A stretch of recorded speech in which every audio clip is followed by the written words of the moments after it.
Bible గ్రంథంలో she is very undermined by people, చాలా undermine చేయబడింది. కాకపోతే చాలా గొప్ప స్త్రీ. ఒకసారి చూద్దాం, ఆదికాండం 29వ అధ్యాయం. ఆ అధ్యాయంలో చూసినట్లయితే యాకోబుకి భార్యగా ఒక స్త్రీ మనకు కనబడుతూ ఉంటుంది. ఆమె ఎవరండి? ఆమె ఎవరు? లేయా. గట్టిగా చెప్పాలి, ఎవరు? లేయా. ఆమె నిజంగా ఆమె గురించి చదివినప్పుడు మీకైతే ఎలా అనిపిస్తుందో నాకు తెలియదు, కానీ ప్రేమించబడని స్త్రీ, తన సొంత ప్రజల చేత మోసపరచబడిన స్త్రీ, ప్రేమించబడలేని స్త్రీగా ఎంతో దుఃఖాన్ని తన జీవితంలో పెట్టుకొని బ్రతుకుతున్న స్త్రీగా మనము లేయాని చూస్తాము. యాకోబుకి భార్యగా చేయబడింది లేయా. యాకోబుకి భార్యగా ఏ రకంగా చేయబడిందో మనందరికీ తెలుసు కదా.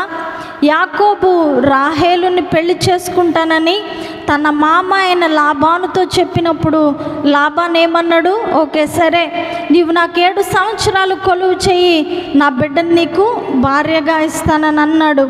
ఆయన రాహేలుని పెళ్లి చేసుకోవాలనే ఇష్టముతో 7 సంవత్సరాలు తన మామ దగ్గర కొలువు పూర్తి చేసి, మరి నేను పని చేయవలసిన 7 సంవత్సరాలు పూర్తయిపోయినాయి కాబట్టి నీవు నాకు మాట ఇచ్చిన విధంగా, నీవు నాకు వాగ్దానం చేసిన విధంగా నీ బిడ్డను నాకు ఇచ్చి పెళ్లి చేయమని అడిగినప్పుడు లాబాన్ ఏమంటాడు? సరే అని చెప్తాడు. కానీ రాహేలుని పెళ్లి చేసుకుంటాను అన్న ఆలోచనలో ఎవరున్నారు? యాకోబు ఉన్నాడు. He's all prepared to welcome Rachel into his life. ఆయన జీవితంలోనికి రాహేలును ఆహ్వానించడానికి చాలా సంసిద్ధంగా ఉన్నాడు. ఆ రోజు రానే వచ్చింది. లాబాను వివాహం తన బంధువులందరినీ పిలిపించి విందు చేపించి ఆ వివాహాన్ని జరిపించి ఎవరినిచ్చి పెళ్లి చేశాడు? లేయానిచ్చి పెళ్లి చేశాడు. అసలు ఈ విషయంతో ఏమన్నా సంబంధం ఉందా అండి? లేయాకి ఏమైనా సంబంధం ఉందా? ఆమెకి ఏమన్నా తెలుసా? కానీ చాలా విచారకరమైన విషయం ఏంటంటే, లేయాని భార్యగా స్వీకరించడానికి యాకోబు సిద్ధంగా లేడు. అలాగనే లేయా తనని ప్రేమించలేని భర్తగా స్వీకరించడానికి సిద్ధంగా లేదు. ఎందుకంటే ఆమెకు తెలియదు ఇలా జరుగుతుందని. నన్ను ఇష్టం లేకుండా నా తండ్రి వేరొకరికి ఇచ్చి పెళ్లి చేస్తున్నారు. ఎవరైతే నన్ను భార్యగా స్వీకరిస్తారో, ఎవరైతే నన్ను భార్యగా ప్రేమించవలసిన స్థానంలో ఉంటారో వారికి నేనంటే ఇష్టం లేదు అన్న విషయం ఎవరికి తెలియదు?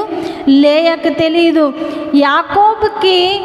యాకోబు దృష్టిలో రాహేలు ఉంది. కానీ లాబాన్ ఏం చేశాడు? లేయాకు చెప్పకుండా, యాకోబుకు చెప్పకుండా లేయానిచ్చి యాకోబుతో వివాహం చేసేసాడు. ఎంత విచారకరమైన విషయం అండి. ఆలోచించారా ఎప్పుడైనా?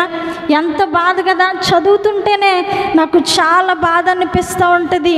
ఏదైనా కష్టం వచ్చినప్పుడు, ఏదైనా బాధ వచ్చినప్పుడు, లేదా నీ వివాహ జీవితంలో నీకు కష్టం అనిపించినప్పుడు నీవు దేవుని వైపు చూస్తావు.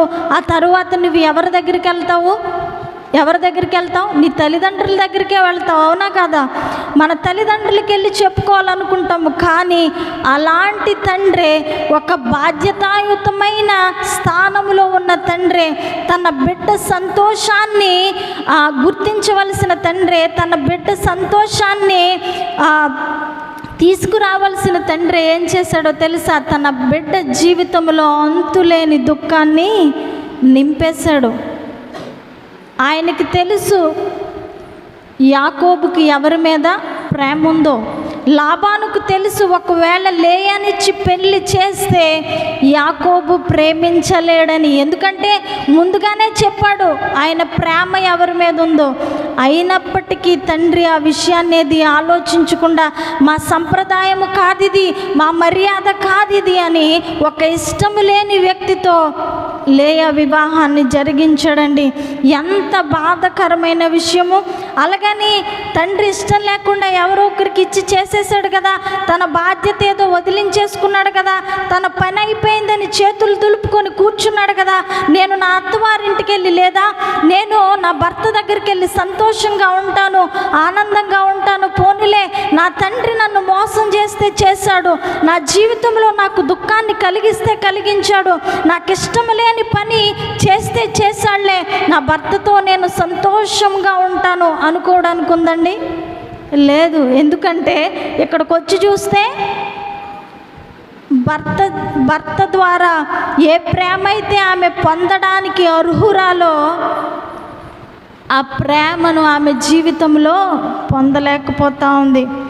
అలాంటి పరిస్థితిలో లేయాని ఎవరు చూసారో తెలుసా? దేవాది దేవుడు చూశాడు. అందరూ ఒకసారి దేవునికి స్తోత్రం చెప్దాం. ఒకసారి అందరూ 31వ వచనం చదవండమ్మా. లేయా ద్వేషించబడుట యెహోవా చూచి, లేయా ద్వేషించబడుట యెహోవా చూశాడంట. అందరూ ఒకసారి దేవునికి స్తోత్రం చెప్దాం. ఎంత మంచి మాట అండి.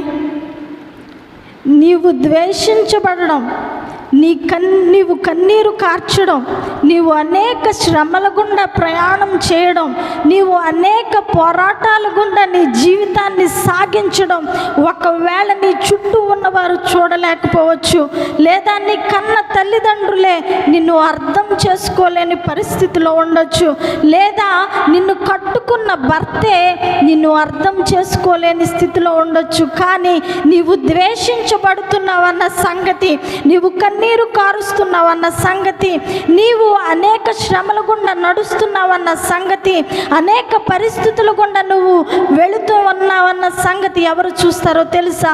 నీవు నమ్మిన దేవుడు. నమ్మితే అందరూ ఒకసారి దేవునికి స్తోత్రం చెప్దాం. హల్లెలూయా. ఆ విషయాన్ని మాత్రం నీవెప్పుడు మర్చిపోకూడదు. ఆ రోజు లేయాని చూసిన దేవుడే ఈరోజు నిన్ను చూడడానికి ఇష్టపడతా ఉన్నాడు. ఆ రోజు లేయా ద్వేషించబడడం చూసిన దేవుడే ఈరోజు నీవు ద్వేషించబడడం చూస్తూ ఉన్నాడు.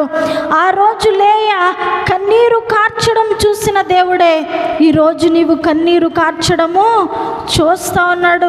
కానీ లేయా ద్వేషించబడడం దేవాది దేవుడు చూసి ఆమెకు ఒక బహుమానాన్ని ఇవ్వాలని ఆశపడ్డాడు.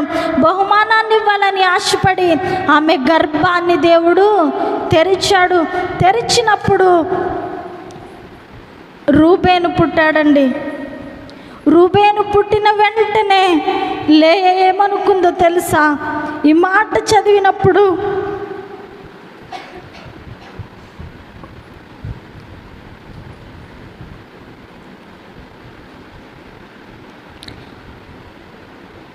నాకైతే చాలా బాధ అనిపిస్తుంది.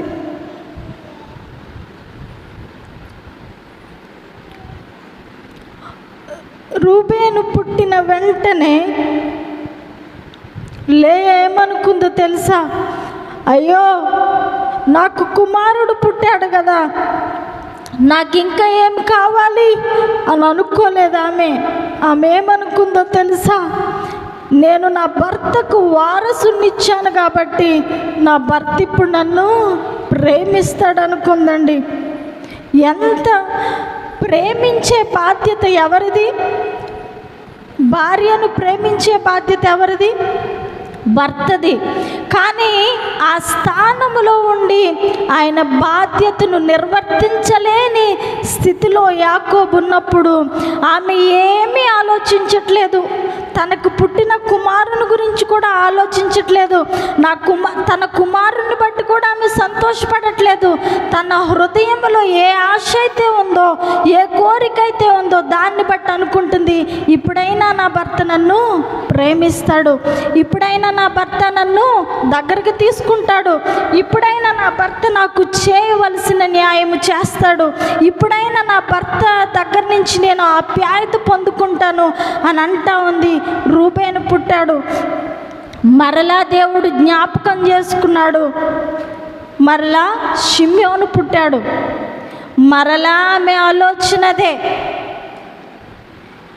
మూడవదిగా లేవి పుట్టాడు. మరలా అలాగే అనుకుంటుంది, ఈసారైనా నా భర్త నన్ను ప్రేమిస్తాడు అని అనుకుంటుంది. ఒకవేళ గనక ఈ మధ్యాహ్న సమయంలో ఈ మాటలు వింటున్న స్త్రీలు ఎవరైనా నీ భర్త ప్రేమకు దూరం అయిపోయి, లేదా నీవు అనుకున్న, లేదా నీ కుటుంబ సభ్యుల ప్రేమకు దూరమయ్యి, లేదా నీవు ఎవరైతే ప్రేమిస్తారు అని నీ జీవితంలో ఎదురు చూస్తున్నావో, ఆశపడుతున్నావో, వారి ప్రేమకు దూరం అయిపోయి గనక నీవుంటే ఈ మాట నీ కోసమే, నీవు ద్వేషించబడము దేవాది దేవుడు చూస్తా ఉన్నాడు. ఒకవేళ వారు ప్రేమిస్తారని ఎదురు చూసి నీవు అలిసిపోయావేమో, లేదా అలిసిపోతూ ఉన్నావేమో, కానీ దేవుడు మాత్రము నీవు చూసే నీ ఎదురు చూపును ఎప్పటికీ వృధా చేసే దేవుడు కాదు. నమ్మిన వారందరూ ఒకసారి దేవునికి స్తోత్రం చెప్తాం. నాలుగవదిగా యోధా పుట్టాడండి. అప్పుడు చెప్తుంది అద్భుతమైన మాటలేయ. ఏమంటుందో తెలుసా? ఈసారి పుట్టిన బిడ్డను బట్టి నా భర్త ప్రేమిస్తాడని నేను అనుకోను, నా చుట్టుపక్కల వాళ్ళు ప్రేమిస్తారని నేను అనుకోను, నా తల్లిదండ్రులు ప్రేమిస్తారని నేను అనుకోను. It doesn't matter to me anymore. నాకు ఇంకేం సంబంధం లేదు. దేవుడు నాకు ఇచ్చిన కుమారుణ్ణి బట్టి నేను దేవుణ్ణి స్తుతిస్తానని చెప్పింది. అందరూ ఒకసారి చప్పట్లు కొట్టి దేవుని మహిమపరుద్దామా? ఒకసారి 29వ అధ్యాయం 35వ వచనం చదవండమ్మా.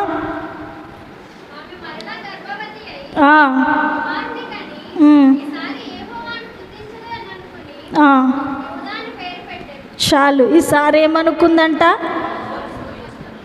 నేను యెహోవాను స్తుతించెదను.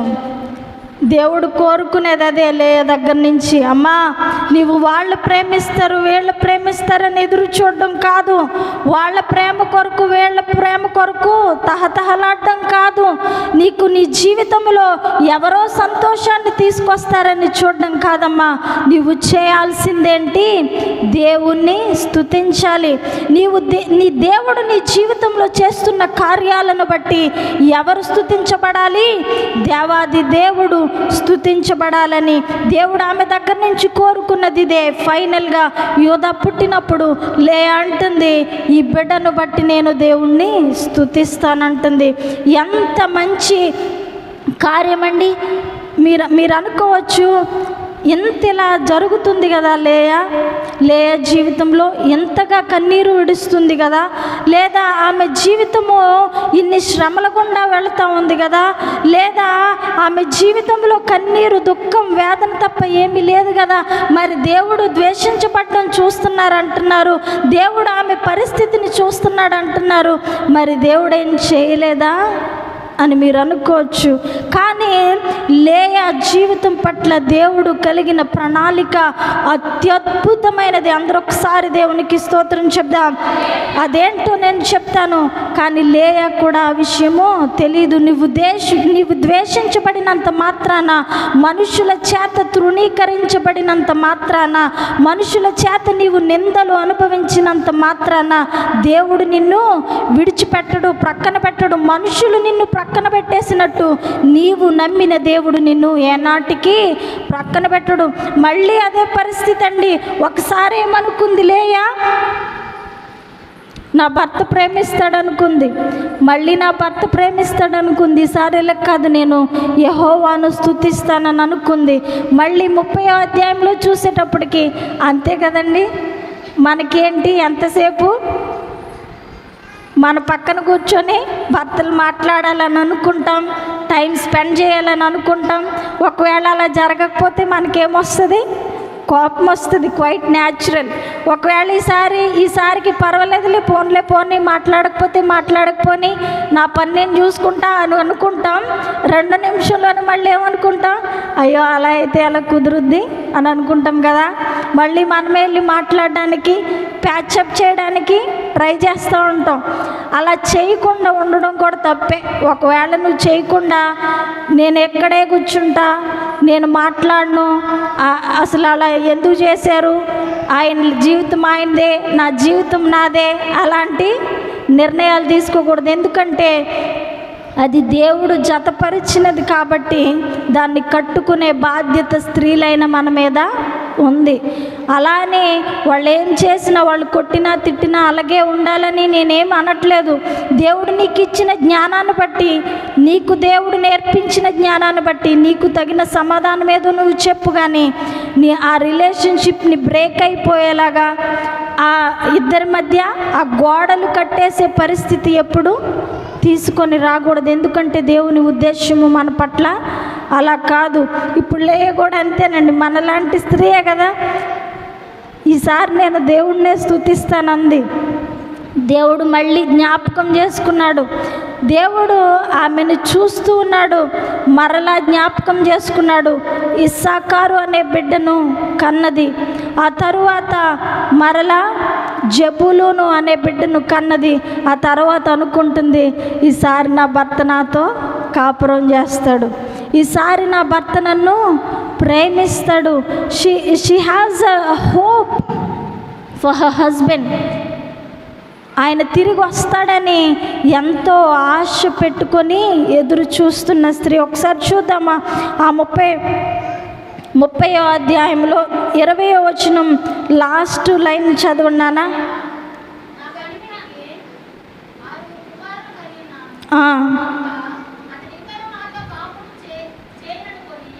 గనుక అతడికను నాతో కాపురము చేయుననుకొని అతనికి జబూలూను అని పేరు పెట్టెను.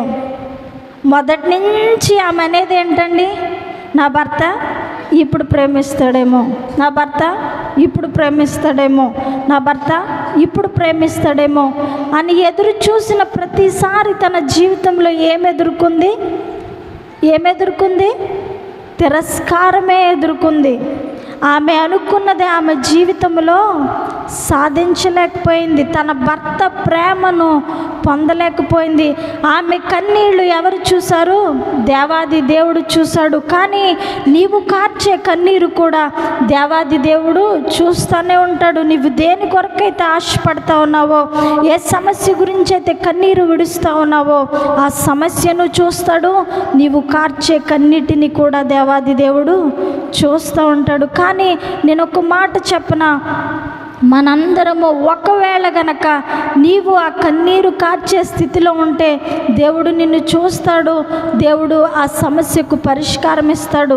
ఒకవేళ నీవు ఆ కన్నీరు కార్చే స్థితిలోనైనా ఉండొచ్చు, కానీ ఇంకొకరి కన్నీటికి కారణమయ్యే స్థితిలో నీ జీవితంలో నీవెప్పుడు ఉండకూడదండి.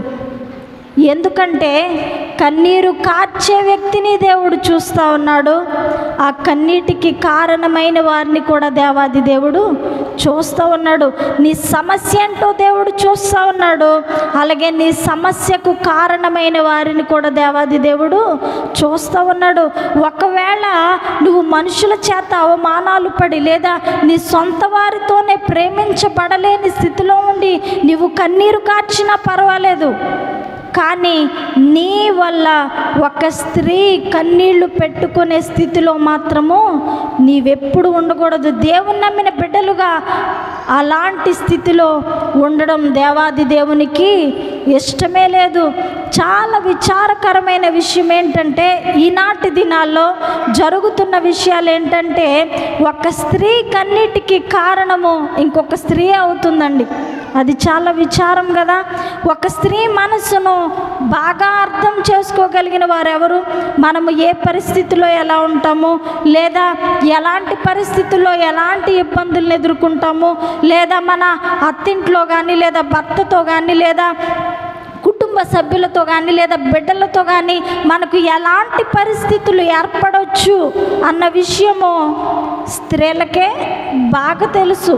కానీ అలాంటి స్త్రీలే, అంత తెలిసిన స్త్రీలే ఇంకొక స్త్రీ కన్నీరు కార్చడానికి కారణమవుతూ ఉన్నారు.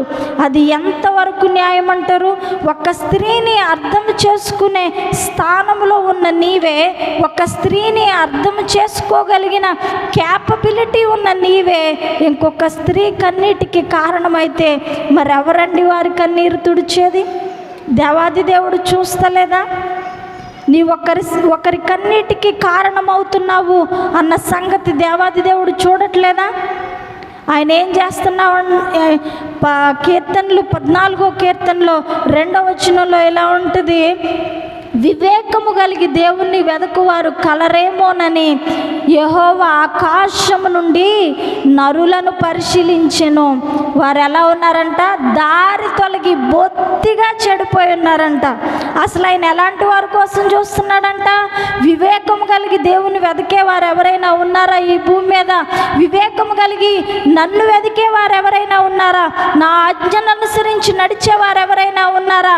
నన్ను జ్ఞాపకము చేసుకొని నన్ను వారి హృదయంలో ఉంచుకొని భయభక్తులు కలిగి నడిచేవారు ఎవరైనా ఉన్నారని దేవాది దేవుడు చూస్తే వాళ్ళ ప్రవర్తన ఎలా ఉందంట? దారి తొలగిపోయి బొత్తిగా చెడిపోయారంట. ఒక మాదిరిగా కాదు, చాలా ఘోరంగా చెడిపోయి ఉన్నారంట. దేవాది దేవుడు ఆకాశము నుంచి మన నడకలను పరిశీలిస్తాడు, మన ప్రవర్తన పరిశీలిస్తాడు, మన ఆలోచనలు పరిశీలిస్తాడు, మన కనుదృష్టిని పరిశీలిస్తాడు. ప్రతి దానిని దేవాది దేవుడు పరిశీలిస్తూనే ఉంటాడు.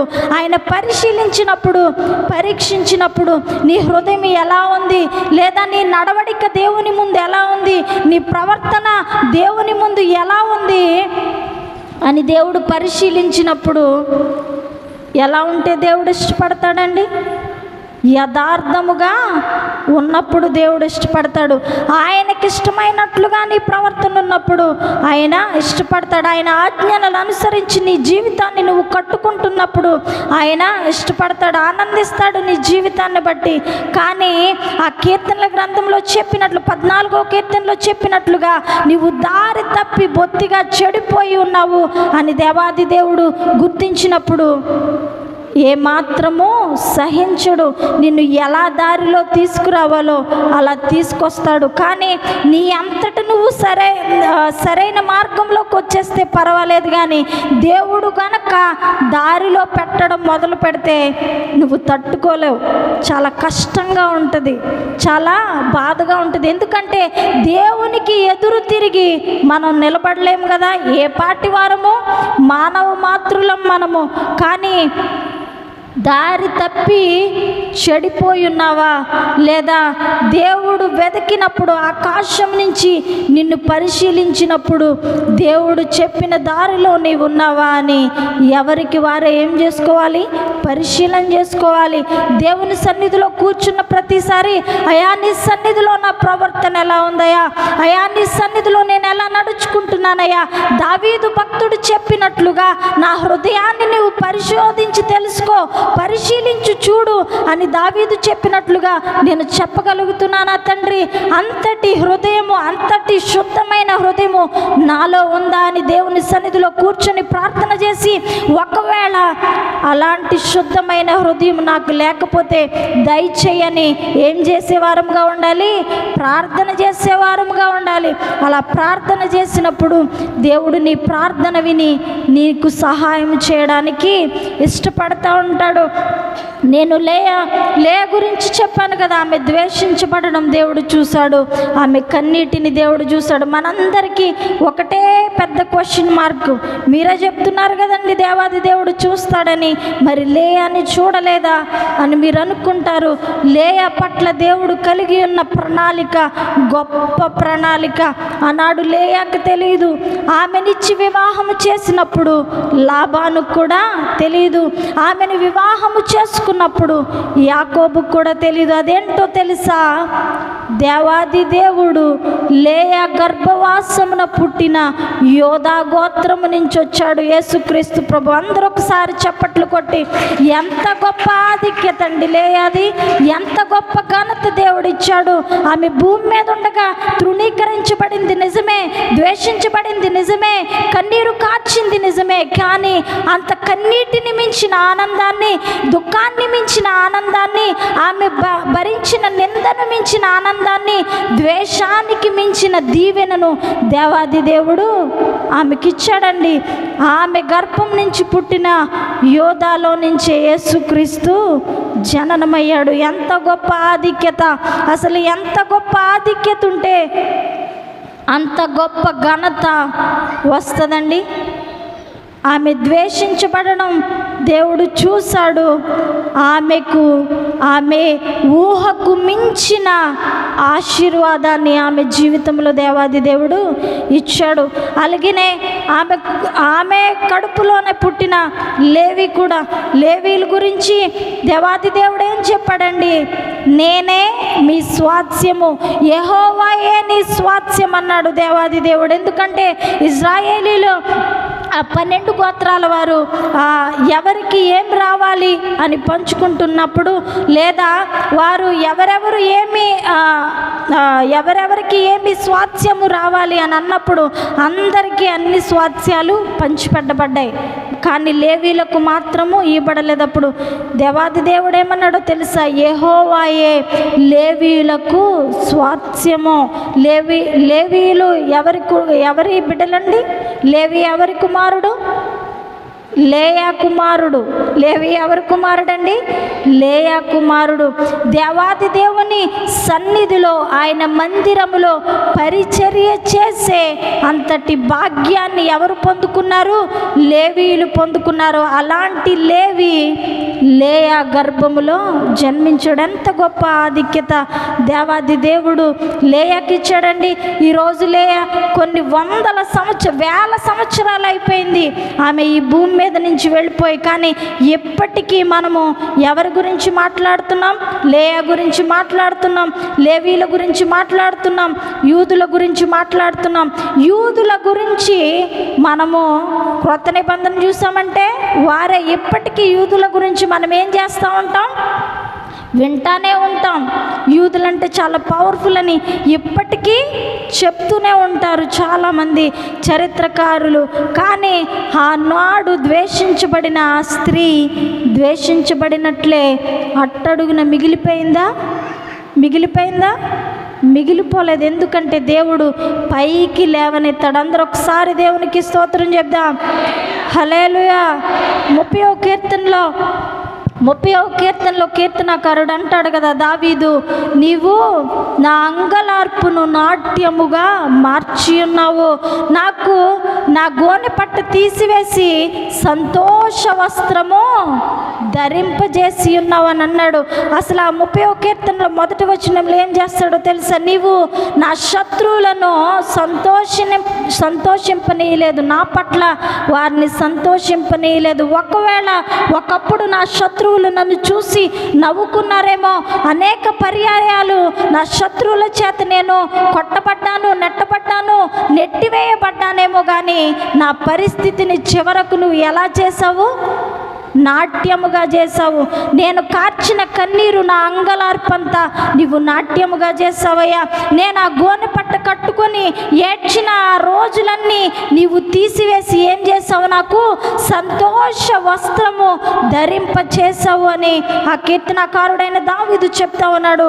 ఒకవేళ గనక నీవు కూడా దేవుణ్ణి ఆశ్రయించి దేవుని సన్నిధిలో దేవుణ్ణి బట్టి నీవు ఆనందించే బిడ్డగా ఉంటే, దేవుని వైపు మాత్రమే చూడగలిగితే, నీవు కూడా ఒకానొక దినాన్న దావీదు భక్తుడు చెప్పినట్లుగా చెప్పగలవు. నమ్మిన వారందరూ ఒకసారి దేవునికి స్తోత్రం చెప్దామా? హల్లెలూయా. అలాగే లేయా పొందిన ఆశీర్వాదాన్ని నీవు కూడా పొందగలవు. నీ పిల్ల తరాలను దేవాది దేవుడు దీవించగలడు. నీ యథార్థమైన ప్రవర్తన, నీ నీతి, నీ యథార్థత నీకు, నీ కుటుంబానికి, అలాగే నీ బిడ్డలకు కూడా ఎలా ఉంటుంది? రక్షగా ఉంటుంది. ఒకవేళ ఈరోజు చూసుకొని నువ్వేం చేయకూడదు? తప్పటడుగులు వేయకూడదు. లేయా చేసిన ముఖ్యమైన పని ఏంటో తెలుసా?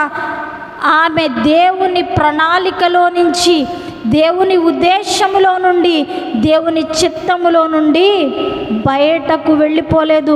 తన చుట్టూ ఉన్న పరిస్థితులు తనకు ప్రతికూలముగా మారినప్పటికీ, తన సొంత ఇంటి వారే తనకు సహాయము చేయలేని స్థితిలో ఉన్నప్పటికీ, తన జీవితం అంతా కన్నీటితో బాధతో నిండిపోయినప్పటికీ, ఎప్పుడు నా భర్త ప్రేమిస్తాడా, ఎప్పుడు నా భర్త ఆప్యాయత పొందుకుంటానా అని ఎదురు చూస్తూ తన కాలాన్నంతా గడిపేసినప్పటికీ, ఎప్పుడు కూడా లేయ దేవునికి ఆయాసకరమైన పని చేసినట్లుగా బైబిల్ గ్రంథములో వ్రాయబడి లేదు. దేవుని చిత్తములో నిలబడింది. కష్టం వచ్చినా సహించుకొని దేవుని మార్గంలో నిలబడడానికి ఇష్టపడింది. కష్టమైన తట్టుకొని సహించుకొని దేవునికి ఇష్టమైన జీవితమే జీవించడానికి ఇష్టమైంది. దేవునికి ఇష్టమైన బ్రతుకే తన జీవితంలో బ్రతకడానికి ఇష్టపడింది. అంతే తప్ప తప్పటడుగులేసి అయ్యో నా భర్త ప్రేమించట్లేదు కదా, నేను పొందుకున్న ప్రేమ నా భర్త ద్వారా నాకు దక్కట్లేదు కదా, లేదా నేను కోరుకున్న ఆప్యాయత నా భర్త ద్వారా నాకు దక్కట్లేదు కదా, లేదా నేను కోరుకున్న ఆప్యాయత నా తల్లిదండ్రుల ద్వారా నాకు దక్కట్లేదు కదా, నా బంధువుల ద్వారా నాకు దక్కట్లేదు కదని తప్పటడుగులేసి వేరే మార్గములో నడవడానికి లేయా ఇష్టపడలేదు. చాలామంది ఈ రోజుల్లో ఏమైపోతూ ఉందంటే ఎవరిది తప్పు ఎవరిది ఒప్పు అని చెప్పడానికి నేను ఇక్కడ లేను, కానీ దేవుణ్ణి బట్టి ఒక మాట చెప్తా ఉన్నాను. ఒకవేళ వారు అనుకున్నది వారికి దొరకకపోయినా, వారికి ఆశించిన జీవితము వారి జీవితాల్లో వారు చూడలేకపోయినా, లేదా వారు ఏదైతే ప్రేమ ఆప్యాయత కోరుకుంటున్నారో వారు అనుకున్న వ్యక్తుల ద్వారా పొందలేకపోతే వేరే వారి ద్వారా పొందడానికి ప్రయత్నాలు చేస్తూ ఉన్నారు. వేరే మార్గాల ద్వారా ఆ ప్రేమ ఆప్యాయత పొందుకోవడానికి ఇష్టపడుతూ ఉన్నారు. ఆ వేరే మార్గాలలో నడిచి వారి జీవితాలను నాశనం చేసుకుంటున్న వారు ఈ రోజుల్లో అనేక మంది ఉన్నారు. అనేక మంది కన్నీరు వారంతట వారే తెచ్చుకుంటున్నారు. ఎందుకో తెలుసా? దేవుడు నీకని అనుగ్రహించిన ఆ బాధ్యత నిర్వర్తించకుండా నువ్వేం చేస్తా ఉన్నావు? పక్కడుగులేస్తూ ఉన్నావు, పక్క నడకలు నడుస్తూ ఉన్నావు. అలాంటి సందర్భాల్లో కొంతకాలము ఒకవేళ నీవు అనుకున్న జీవితం నువ్వు పొందొచ్చు. నువ్వు పక్కకు అడుగులేసినప్పుడు ఇక్కడ కష్టంగా ఉంది కదా, నా వివాహ జీవితం నాకు కష్టంగా ఉంది, నా కుటుంబ పరిస్థితి కష్టంగా ఉంది, ఒకవేళ నేను ఆ పక్క అడుగులేస్తే నా జీవితం బాగుంటుందేమో అని ఒకవేళ నువ్వు పక్క అడుగులేయచ్చు. అది ఎంతవరకు బాగుంటుంది? కొంతవరకే బాగుంటుంది. ఆ తరువాత నీ జీవితంలో సంతోషం ఉండదు, ఆనందం ఉండదు, నీవు కన్నీటినే చూస్తావు. ముందు నీ పరిస్థితి ఎలా ఉందో మరలా తర్వాత నీ పరిస్థితి అదే రకంగా ఉంటుంది. కానీ ఒకవేళ నీవు నిలబడగలిగి దేవుని సన్నిధిలో, అయ్యా నా పరిస్థితి ఎలా ఉంది, నా జీవితం ఎలా ఉంది, నేను ప్రేమించబడలేకపోతా ఉన్నాను, నేను ద్వేషించబడతా ఉన్నాను, అనేక అవమానాలు నేను పడతా ఉన్నాను, నిందలు పడతా ఉన్నాను, కానీ నీవు నా వైపు చూడయా అని నీవు గనక దేవాది దేవుని సన్నిధిలో మోకాళ్ళుని ప్రార్థన చేస్తే దేవుడు నీ పరిస్థితిని చూసి నీ పరిస్థితి మార్చగల సర్వశక్తిమంతుడు. అందరూ ఒకసారి దేవునికి స్తోత్రం చెప్దాం. అలా కాకుండా నీవు పక్కడుగులేసి పక్క నడకలు నడిస్తే దాన్ని కూడా దేవుడు చూస్తూ ఉంటాడు.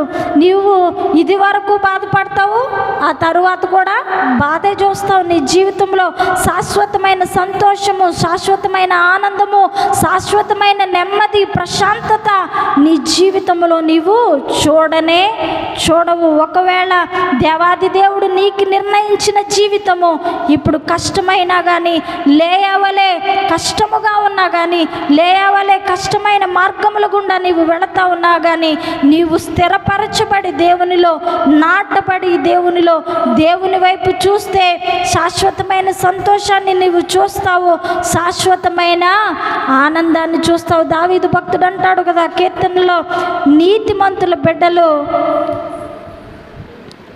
వాళ్ళు ఏదో ఒక మంచి మాట అంటారు, నీతిమంతుల బిడ్డలు విడవబడుట నేను చూడలేదంటారు. ఆ ఆశీర్వాదం నీకే కాదండి, నీ కుటుంబానికే కాదు, నీ బిడ్డ తరాలు ఆ ఆశీర్వాదాన్ని దేవాది దేవుడు హెచ్చించగలడు, ఆ ఆశీర్వాదాన్ని ఇవ్వగలడు. కొంతమంది ఈ రోజుల్లో అంత మలినమైపోతుంది కదండి, అన్ని ప్రేమలు కల్తీ అయిపోతున్నాయి. పలానా ప్రేమ ప్యూరెస్ట్ అనడానికి లేదు, కానీ దేవుని ప్రేమ మాత్రము కల్తీ అయ్యే ప్రేమ కానే కాదు. కానీ చాలామంది చాలా విచారం ఈ మాట అనడానికి, నా బిడ్డలు ఎలా పోతే ఏముందులే, వాళ్ళ జీవిత జీవితాలు ఏమైతే అయినలే, నా సంతోషాన్ని నేను చూసుకుంటాను, నా సుఖాన్ని నేను చూసుకుంటాను అనుకునే తల్లిదండ్రులు కూడా ఉన్నారు. ఇది చెప్పడానికి చాలా విచారకరం. కానీ ఒకవేళ నీవు అలా అనుకున్నా అది నీ జీవితానికి మంచిది కాదు. నీ సుఖాన్ని నువ్వు చూసుకుంటే, నీ సుఖాన్ని నువ్వు చూసుకున్న ప్రతిఫలాన్ని నీ జీవితంలో నీవు పొందుకుంటావు. ఒకవేళ దేవుని భయము కలిగి దేవుని సన్నిధిలో నీ బిడ్డలు ఎదిగితే దేవుడు వారి భయభక్తుల్ని కూడా చూస్తాడు, వారి భక్తిని కూడా దేవాది దేవుడు చూస్తాడు. ఈ రోజుల్లో తల్లిదండ్రులు పిల్లలకు భయం చెప్పాలో, పిల్లలు తల్లిదండ్రులకు భయం చెప్పాలో, ఎవరికి ఎవరు భయం చెప్పాలో తెలియని పరిస్థితులు అయిపోతూ ఉన్నాయి. బిడ్డలతో చెప్పించుకునే నడతలు నడిచే తల్లిదండ్రులు కూడా ఈ రోజుల్లో ఉన్నారు. కానీ అలాంటి పరిస్థితుల్లో ఏ స్త్రీ ఉండడం దేవుని ఉద్దేశమో కానే కాదు. దేవుడు నీ జీవితాన్ని చాలా గొప్పగా డిజైన్ చేశాడు. నీవు ఆయన ప్రణాళికలో ఉండగలిగితే, కష్టమైనా నిలబడగలిగితే. మీకు ఒక విషయం తెలుసా? ఎంత ద్వేషించబడినా అంతకు మించిన ఆశీర్వాదాన్ని నీ జీవితంలో నీవు చూస్తావు. నమ్మిన వారందరూ ఒకసారి దేవునికి స్తోత్రం చెప్దాం. లేయా అంతగా ద్వేషించబడింది, అయినప్పటికీ దేవుని ఆశీర్వాదాన్ని చూసింది. దేవుడు ఆమె పట్ల కలిగి ఉన్న ప్రణాళిక చాలా గొప్పది. నీ పట్ల దేవుడు కలిగి ఉన్న ప్రణాళిక కూడా చాలా గొప్పది. కానీ ఆ ప్రణాళికను నువ్వు పక్కన పెట్టేసి, దేవుణ్ణి పక్కన పెట్టేసి పక్కకు వెళ్ళే పనులు నీ జీవితంలో చేయనేకూడదు. ఆదికాండం 49వ అధ్యాయంలో మనము చూసినట్లయితే అక్కడ అబ్రహాము ఒక పొలము కొంటాడు. ఆ పొలము కొని అబ్రహాము అక్కడే పాతి పెట్టబడతాడు, ఆమె భార్య అక్కడే పాతి పెట్టబడుతుంది. ఆ తరువాత ఇస్సాకు కూడా అక్కడే పాతి పెట్టబడతాడు. ఆదికాండం 49వ అధ్యాయం 31వ వచనంలో ఈ మాటలన్నీ మీరు చూస్తారు. అబ్రహాం చదవండి అమ్మా.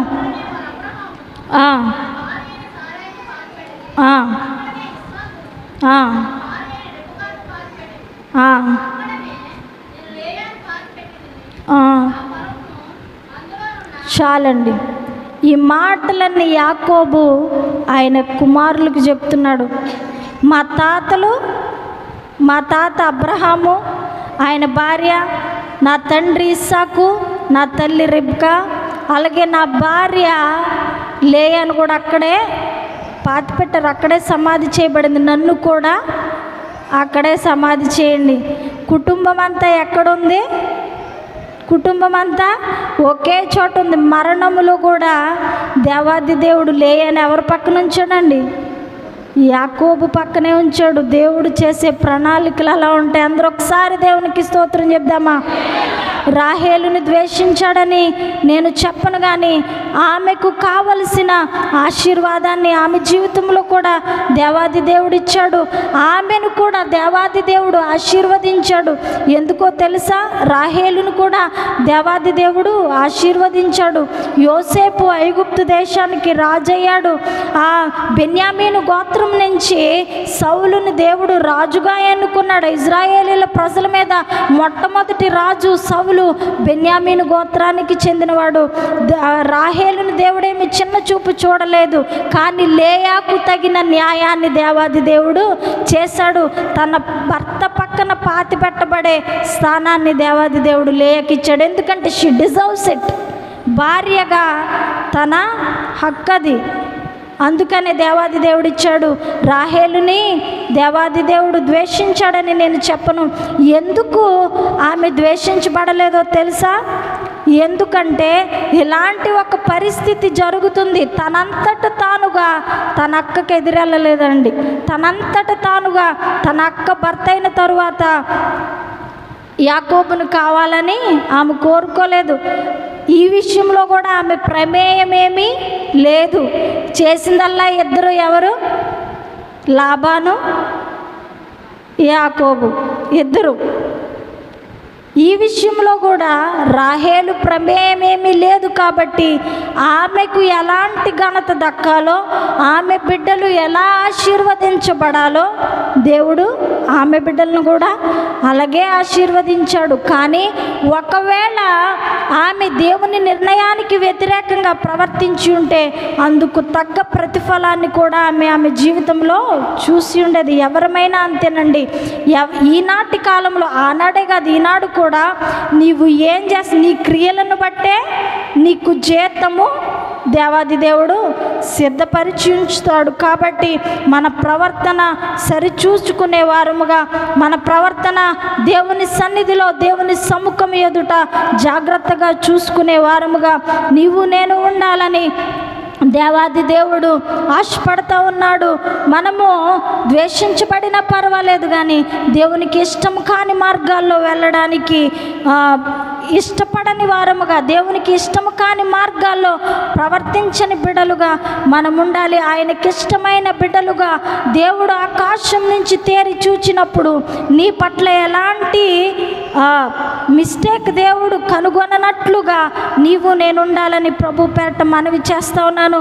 నీ జీవితంలో నీకున్న వారందరూ నిన్ను విడిచిపెట్టేసిన, నీ జీవితంలో నీవు ప్రేమ పొందలేని స్థితిలో ఉన్న, కన్నీరు కార్చే స్థితిలో ఉన్న దేవాది దేవుడు మర్చిపోక నిన్ను జ్ఞాపకం చేసుకుంటాడు.